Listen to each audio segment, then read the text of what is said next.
So hello, what's up mga ka-J-Vlog? Welcome ulit sa panibagong video, and for today's video, bibigyan ko kayo ng 5 reason kung bakit maganda pa rin i-purchase ang iPhone XR ngayong 2025. So tara mga ka-J-Vlog, check natin.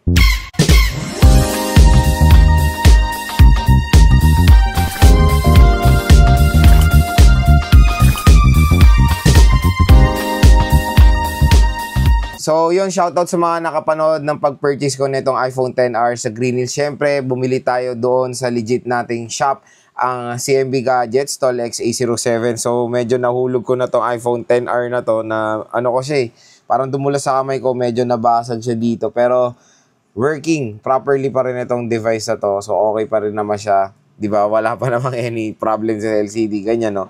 Nabasag lang siya ng konti dito sa baba, pero okay naman pa rin siya.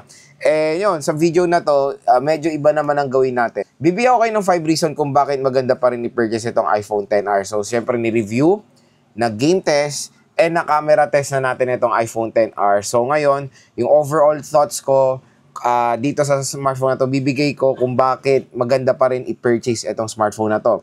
So, bago natin to start, sabi tayo, bibili muna ng mga legit iPhones. Wala na iba, kundi sa nire-recommend nating shop, ang CMB Gadgets Tolx A07, second floor Green Hills, San Juan City, at meron silang permanent shop sa third floor V-Mall, Green Hills, San Juan City. So, doon lang kayo pupunta mga ka-J-Vlog kung gusto yung bumili ng mga legit iPhones.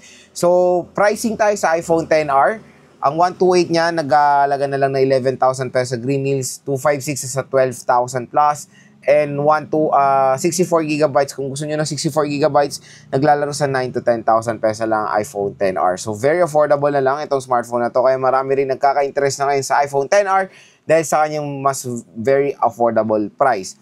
Pero lahat na ng series ngayon ng iPhones ay bumababa na rin ng presyo like the 11, 12, and 13. Pero ito na yung pinaka magandang i-purchase when it comes sa affordable side ng iPhone today. iPhone X is wala ng software update, pero still, pwede pa naman tayo mag-update dyan or nagagamit pa naman tayo ng mga application. Pero syempre, mga ibang consumers, mas piniprefer yung merong software update. Kumbaga, mas matagal natin magagamit like this iPhone XR. At ito rin pala, gusto ko kayong bigyan ng konting information about the iPhone X series. So, si iPhone XR po ay ang base model. iPhone XS and iPhone XS Max ay yung parang pro model nito. Kasi may nakikita rin ako sa mga comment section na akala nila mas advanced ang iPhone XR compare sa XS and XS Max. Siguro dito sa Philippines, nagkaroon kasi ng mas malakas na ingay itong iPhone XR compare sa mga pro versions nito kasi mas affordable siya. And syempre yung camera na gustuhan to ng mga consumers. Even though single rear camera siya, maganda naman yung napoproduce yung mga photos. Pero again, iPhone XS and XS Max is yung pro model nitong iPhone XR. Kumbaga, ito yung iPhone base model ng 10 series. So, syempre, ang maganda rin sa iPhone XR, meron tayong multiple color options like green, yellow, coral, black, white, and product red. So, marami tayong mga gandang color dito. Compare kasi sa mga XS or XS Max, very plain yung color or boring yung color like gold, silver, and black. Yun lang yung kulay niyan. Dito kasi is very aesthetic yung mga color options niya for yung mga consumers na ganyan yung habol like yung mga colorful phone. Meron po ma-offer yung iPhone XR. So, yan din nagiging market ng iPhone base model is dito nila nilalagay mga colorful option para sa mga younger generation na gusto mag-purchase ng mga iPhones, di ba? So, usapang specs muna tayo. The iPhone XR is powered ng Apple A12 Bionic chip with single rear camera system na 12 megapixel main camera and a front-facing camera na 12 megapixel. Sa screen naman, meron siyang 6.1 inches liquid retina IPS LCD display. So, this is an IPS LCD display, not an OLED display. So, medyo hindi ganun kaganda yung kanyang color accuracy compare sa mga OLEDs today. When it comes sa kanyang material, meron tong aluminum frame with glossy glass. Nabasag na nga yung glass natin dito, pero which is okay pa rin naman. Wala pa naman din any problems tayo na experience sa iPhone XR na to. So, when it comes sa battery, 3,000 plus mAh ang battery capacity ng iPhone XR. So, yun, start tayo sa 5 reasons kung ano ba. So, yun, start tayo sa 5 reasons kung bakit maganda pa rin i-purchase ang iPhone XR ngayon 2025. Number 1 is of course the price. Yung price ang pinaka-main hinahabol din ng mga consumers sa smartphone na to dahil very affordable na lang nga siya. Below 10,000 pesos, you can purchase an iPhone XR, 64GB of internal storage, 9 to 10,000 pesos. Pero again, the 64GB sa mga ibang consumers is not enough. Ang 128GB ang pinaka-best option or minimum best option when it comes sa primary smartphone mo tong iPhone XR. Pero, yun nga, mura pa rin. 10 to 11,000 pesos yung 128GB ng iPhone XR. And kung gusto nyo pa mag-max ng storage, we have 256GB na 12,000 pesos. So, very affordable lang ang iPhone XR ngayon. Imagine niyo yung presyo nito ng SRP niya noong 2018, 50 to 60,000 pesos. Pero ngayon, you can purchase this sa halagang 10,000 pesos. So, very affordable na lang. Pero yun nga, yung mga ibang consumers, yan talaga yung hinahabol sa iPhone XR. Yung kanyang affordability, kumbaga, makakaroon na kayo ng iPhone sa ganitong presyo with awesome performance pa rin hanggang ngayon 2025. So yun, syempre dito sa atin sa Philippines, ang pinaka-main din na tinitignan ng mga consumers is of course the price. Kaya ito ay marami pong nahahatak ng mga consumers dahil sa kanyang very attractive na presyo. Second mga ka-J-Vlog is of course the camera performance. Yung camera ang pinaka rin hinahabol ng mga ibang consumers dito sa iPhone XR.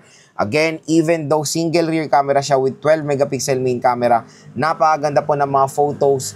Napakaganda po ng photo quality nitong smartphone na to. Very outstanding pa rin. You can use it sa TikTok. Pwede kayo mag-vlog dito. Ang maganda dito rin mga ka-J-Vlog is the video camera. Support niyang 4K video recording sa rear pero sa front is Full HD 1080p. Pero again, kahit na ganyan yung resolution niya sa harap, maganda pa rin ng mga video quality na mapoproduce nito. For me, I can suggest this for sa mga consumers na nagsisimula mag-vlog sa Facebook, sa TikTok.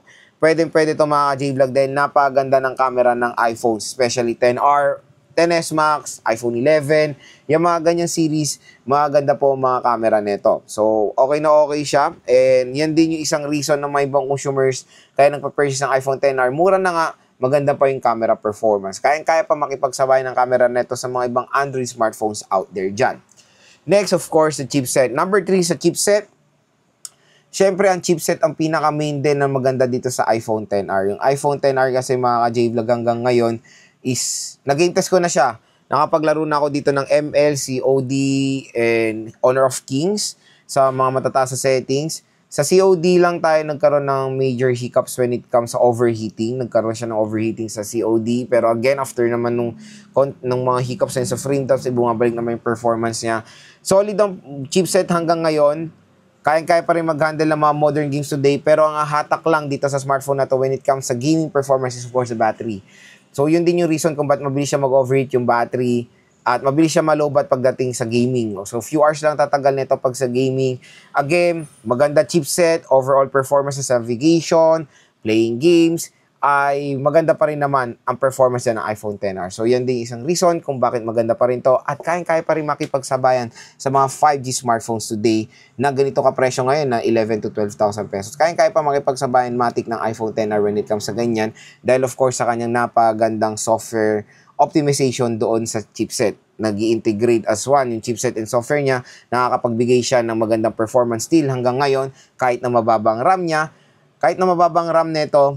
Pero tingnan nyo naman, mabilis pa rin or very snappy pa rin itong iPhone XR.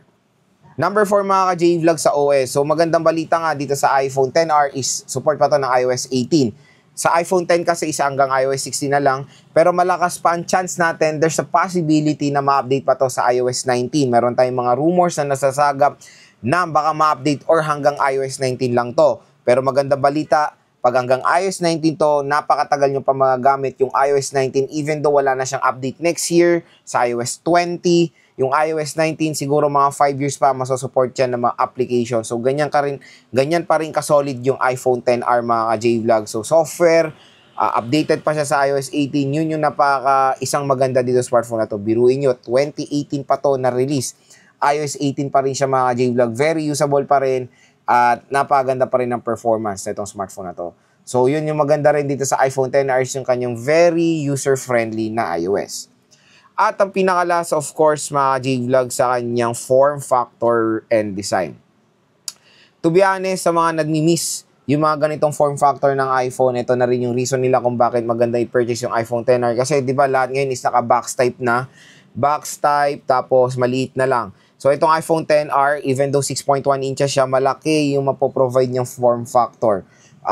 Syempre yung color options nito maganda rin. So yun, sa mga nakakamiss dito sa curve edge design ng iPhones, maganda rin i-consider, ito na rin yung pinaka-affordable way nyo na rin to go sa iPhone XR tayo. So yun lang mga ka-J-Vlog, yung 5 reasons kung bakit maganda pa rin i-purchase ang iPhone XR ngayon 2025. So hopefully nakatulong po itong mga sinabi ko sa inyo. Hopefully nakatulong itong mga sinabi ko sa inyo kung nagde-decide kayong bumili ng iPhone XR. Again, saan pa ba tayo bibili ng mga legit iPhones? Wala na iba kundi sa nire-recommend nating shop, ang CMB Gadgets Tol X-A07. Napakamura lang po ng iPhone XR doon, 100% legit, mga walang palit, and syempre mga battery dan ay mga all goods. Diyan po nang galing yung ating review unit, yung iPhone XR na to. Kaya napaganda i-recommend ng shop na yan. Mag-PM na kayo sa kanilang Facebook page. Sabihin nyo lang, napanood nyo dito sa vlog. Automatic yan, bibigyan pa kayong 500 pesos cash discount ng shop na yan.